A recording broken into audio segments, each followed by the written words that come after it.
Begumpet Shri Ramalingeswara Hanuman temple నుండి బయలుదేరిన శ్రీ శబరిగిరీశ మహాపాదయాత్ర సమితి వారి 3వ సంవత్సరం మహాపాదయాత్ర 11వ రోజుకి చేరుకుంది.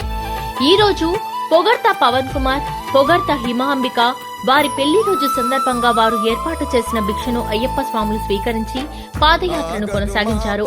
ఈ రోజు వరకు మహాపాదయాత్ర 352 కిలోమీటర్లు చేరుకుంది.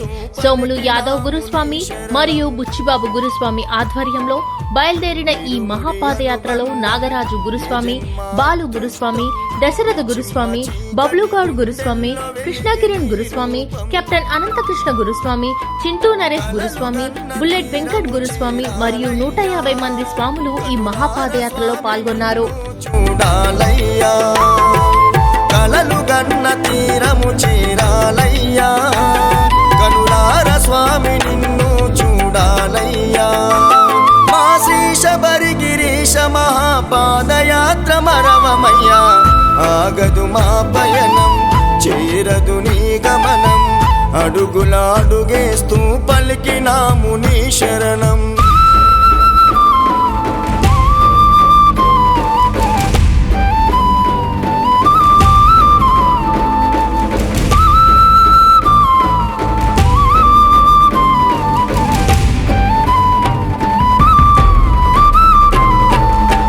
తనువుత తలచిన తనివి తీరదు, మనసుతో పిలిచిన పలకవెందుకు, బాధలు అనుభవించే బతుకు ఎందుకు, నిన్ను చూడాలని ఆశ చావదు. కడసారి కనిపించు నీ దరికి నడిపించు, కడసారి కనిపించు